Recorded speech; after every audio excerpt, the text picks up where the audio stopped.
15 like. അങ്ങനെ വായിച്ചു പോയാൽ എല്ലാവരും ഉറങ്ങിപ്പോവും. ആണോ? ഞാൻ പിന്നെ എന്താ ചെയ്യും? ഞാൻ എൻ്റെ എന്തെങ്കിലും കാര്യങ്ങൾ പറഞ്ഞാൽ പറയും, ഓ വേണ്ടാന്ന് പറയും. അപ്പൊ ഞാൻ നാളെ എന്തായാലും മിക്കവാറും നാളെ ഞാൻ ഷോപ്പ് തുറക്കൂല. ഞാൻ മ്യൂസിയത്തിൽ പോകും. അപ്പൊ മ്യൂസിയത്തിൽ പോകാൻ ആരെങ്കിലും വരുന്നുണ്ടോ? തിരുവനന്തപുരം മ്യൂസിയത്തിന് വരുന്നുണ്ടെങ്കിൽ പറയണം. ഇപ്പോഴാണ് ഒരു കാര്യം മനസ്സിലായത്. എന്താ ചേട്ടാ? രചേട്ടാ പറഞ്ഞോളൂ. എല്ലാവർക്കും ഗുഡ് നൈറ്റ്. പോകുന്നില്ല. ഇവിടെ ഉണ്ട്. എപ്പോൾ വേണമെങ്കിലും പിരിഞ്ഞു പോ. അതെന്താ അങ്ങനെ? അപ്പൊ വർഗീസ് ചേട്ടൻ അങ്ങനെ ഇപ്പൊ പോണ്ട? എത്ര മണിയായി വർഗീസ് ചേട്ടന് പോകാനുള്ള? ബൈച്ചേട്ടന് പോകാനുള്ള സമയമായിട്ടില്ല. 10-11 ആള് നമ്മുടെ ബൈച്ചേട്ടൻ പോകുന്നത് 10:30 മണിക്കാണ് പോകുന്നത്. ഞാൻ നോക്കി വെച്ചിട്ടുണ്ട്. 10:30 മണിക്കാണ് ബൈച്ചേട്ടൻ ഉറങ്ങാൻ പോകുന്നത്. അതെനിക്കറിയാം. കടയിലെ സാധനം ഇഷ്ടം പോലെ തിന്നാം. ഓ ദേവാ, ഞാൻ തന്നെ കാശ് കൊടുത്ത് വാങ്ങിച്ചു, ഞാൻ തന്നെ തിന്നു തീർക്കാടുന്നു. അത് സത്യം. എന്ത് ചെയ്താലും ഒരു പീസ് ഞാൻ തിന്നും. അതാണ് എൻ്റെ കാര്യം. Okay, my God bless you എന്ന് പറയുന്നുണ്ട് വിൽസന്റെ ഏട്ടൻ. താങ്ക് യു വിൽസന്റെ ഏട്ടൻ. അപ്പൊ ഉറങ്ങാറായി എന്ന് തോന്നുന്നു. അതെ, ആദ്യമൊക്കെ വളരെ നല്ല ലൈവായിരുന്നു. ഇപ്പോൾ ബോറാണെന്ന് തോന്നുന്നു. ആ ശരി, കേട്ടോ. എന്ത് പറ്റി പറയൂ കേട്ടോ. ആദ്യമൊക്കെ ഞാൻ ഇനി എന്താ ചെയ്യാ? ഇപ്പൊ എന്ത് മോശമാണ് ലൈവ് നമ്മുടെ? ആണോ? നമ്മുടെ എന്താ പറയാ, അങ്ങനെയാണോ ചേട്ടാ? വർഗീസ് ചേട്ടാ, ഇപ്പൊ നമ്മുടെ ലൈവ് മോശമാണോ? എന്ത് പറ്റി നമ്മുടെ ലൈവിന്? പറയൂ രജി ചേട്ടാ, പറയൂ.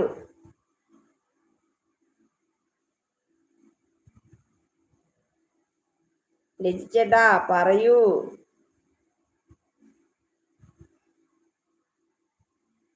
അതല്ലേ ശരിയെന്നാണോ പറയുന്നത്?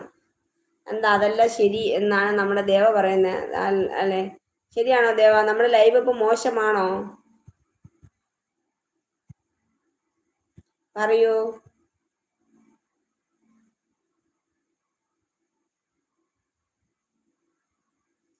ഹായ് സുധാ, ഹായ് പറഞ്ഞു വന്നിട്ടുണ്ട്. നമ്മുടെ ചാനലിലേക്ക് വന്ന് സ്വാഗതം. നമ്മുടെ എല്ലാ ചേട്ടന്മാരെയും പരിചയപ്പെട്ടോളൂ, അവരെയൊക്കെ കൂട്ടാക്കിക്കോളൂ. ഹായ് സുധാ, സ്വാഗതം. എന്ന് നമ്മുടെ സാം ചേട്ടൻ വന്നു. കണ്ടാ? സാം ചേട്ടൻ ഫസ്റ്റ് വന്ന് നമ്മുടെ സുധനെ കൂട്ടാക്കിയിട്ടുണ്ട്. അല്ലാന്ന് പറയുന്നുണ്ട് നമ്മുടെ ദേവൻ. നല്ല ലൈവല്ലേ? നല്ലതാ. അല്പം ശ്രദ്ധിക്കണം. രിച്ചേട്ടൻ പറയുന്ന അല്പം ശ്രദ്ധിക്കണമെന്ന്. എന്താ രിച്ചേട്ടാ പറഞ്ഞോളൂ. കുഴപ്പമൊന്നുമില്ല എന്ന് നമ്മുടെ വർഗീസ് ചേട്ടൻ പറയുന്നുണ്ട്. എനിക്ക് ലൈവ് പ്രോഗ്രാം ഒന്നും ചെയ്തത് ശീലമില്ല ചേട്ടാ. എനിക്ക് എന്താ പറയാ, നമ്മുടെ ഓരോരുത്തരും ഓരോ മനസ്സുള്ള ആൾക്കാരല്ലേ. അപ്പം നമുക്ക് നമ്മുടെ ഓരോരുത്തരുടെ ചിന്തകള് പ്രവൃത്തികളെല്ലാം ഓരോ തരത്തിലായിരിക്കും. പിന്നെ എൻ്റെ ഇതെന്ന് പറയുമ്പം ഒരുപാട് വേറെ കേട്ടുകളില്ല. അതൊക്കെ ഒരു വെറൈറ്റി രീതിയിലുള്ള ഇതൊക്കെ ആയിപ്പോയി. പിന്നെന്താ ചെയ്യാ? പിന്നെ വളരെ കാലം കൊണ്ട് നമ്മളിങ്ങനെ ജോലിയും കാര്യങ്ങളൊക്കെ നിന്നുകൊണ്ട് ഇതുപോലുള്ള കാര്യങ്ങൾ ആക്ടിവിറ്റീസിലൊന്നും ഞാൻ നിന്ന് ശീലമൊന്നുമില്ല. എനിക്ക് ഷൂട്ടിനൊക്കെ പോയിട്ടുണ്ട്, ഇല്ലെന്നല്ല. അത് നമുക്ക് അവർ പറഞ്ഞു തരുന്ന ഡയലോഗുകൾ നമ്മൾ ശ്രദ്ധാപൂർവം ഫേസിൽ വരുത്തി ചെയ്ത് കാണിക്കുക എന്നുള്ളതാണ്. പിന്നെ അത് അഭിനയമൊന്നുമല്ല, നമ്മൾ അഭിനയിക്കേണ്ട കാര്യം വരുന്നില്ല. നമ്മൾ വീട്ടിലിപ്പോൾ ദേഷ്യം വന്നാൽ ദേഷ്യപ്പെടും, സങ്കടം വന്നാൽ കരയും, സന്തോഷം വന്നാൽ ചിരിക്കും. ആ ഒരു ലെവല് തന്നെയാണ് നമ്മളെ ഷൂട്ടിങ് അതിൻ്റെ വന്നിട്ടുള്ളത്. പിന്നെ ഈ ലൈവ് ശരിക്കും പറഞ്ഞാൽ ഈ ലൈവ് എന്നെ സംബന്ധിച്ചിടത്തോളം നമ്മുടെ വീട്ടിലൊക്കെ ഇരുന്ന് എൻ്റെ ബന്ധുക്കളോടൊക്കെ സംസാരിക്കുന്നത് പോലെയാണ് ഞാൻ നിങ്ങളോട് സംസാരിക്കുന്നത്. അതാണ് എൻ്റെ ലൈവ്. സത്യമല്ലേ?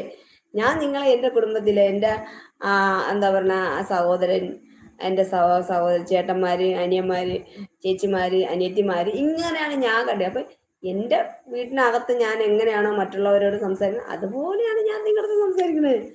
ബ്ലൂ ഇല്ലാതെ എങ്ങനെയാ സബാക്കാൻ പറ്റും? ആണല്ലേ? അത് എൻ്റെ കമൻസിലോട്ട് ഒന്ന് എൻ്റെ ഏതെങ്കിലും ഒരു വീഡിയോയിൽ കമൻറ്റ്സ് ഇട്ടോളൂ. ഞാൻ എന്നിട്ട് അതിലോട്ട് കയറി ഞാൻ നിങ്ങൾക്ക് സബ് തന്നോളാം. എന്തായാലും അതിൽ കോണ്ടാക്ട് ഞാൻ വരുത്തിക്കോളാം. എൻ്റെ ഏതെങ്കിലും ഒരു വീഡിയോസിലോട്ട് കയറിയിട്ട് ചേച്ചി എനിക്കൊരു സബ് ഇട്ടാൽ മതി. സബല്ല, ഒരു കമൻറ്റ്സ് ഇട്ടാൽ മതി. അപ്പം ഞാൻ നിങ്ങളെ അക്കൗണ്ടിൽ വന്ന് സബ്മിറ്റ് ചെയ്തോളാം. കമൻസ്